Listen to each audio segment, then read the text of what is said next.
మీకు ఎప్పుడైనా ఈ డౌట్ వచ్చిందా? అసలు ఆ పుట్టుమచ్చలు ఎందుకు వస్తాయి? కొందరేమో తొడ మీద పుట్టుమచ్చ ఉంటే అదృష్టం అంటారు, ఇంకొందరేమో ముక్కు మీద పుట్టుమచ్చ ఉంటే దురదృష్టం అంటారు. కానీ సైన్స్ ఏం చెప్తుంది? యాక్చువల్గా పుట్టుమచ్చలు అంటే పుట్టుకతో వచ్చే మచ్చలు అనుకుంటారు, కానీ అది తప్పు. ఇవి పుట్టుకతో వస్తాయి, పెరిగిన తర్వాత వస్తాయి, ముసలోళ్ళైన తర్వాత కూడా వస్తాయి. ఇవి రావడానికి మెయిన్గా 2 రీజన్స్ ఉంటాయి. ఒకటి జెనెటికల్, అంటే మన తాతల ముత్తాతల వాళ్ళకి ఎవరో ఒకరికి మచ్చలు ఉంటే అవి మనకి జెనెటికల్గా వస్తాయి. 2, మన బాడీలో మెలనోసైట్ అనే ఒక పిగ్మెంట్ ఉంటుంది.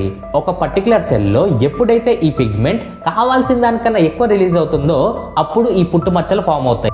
ఇంకా ఎక్కువ రిలీజ్ అయితే అప్పుడు పులిపిర్లు ఫామ్ అవుతాయి. అయితే ఇలా అవ్వడానికి చాలా కారణాలు ఉండొచ్చు.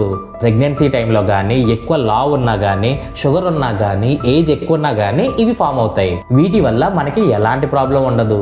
ఒకవేళ మీరు వీటిని వద్దు అనుకున్నారనుకోండి, లేజర్ ట్రీట్మెంట్ ద్వారా కానీ లేకపోతే ఆయింట్మెంట్ అప్లై చేసినా కానీ ఇవి చాలా ఈజీగా పోతాయి. ఈ డౌట్ నాకే వచ్చిందా మరి?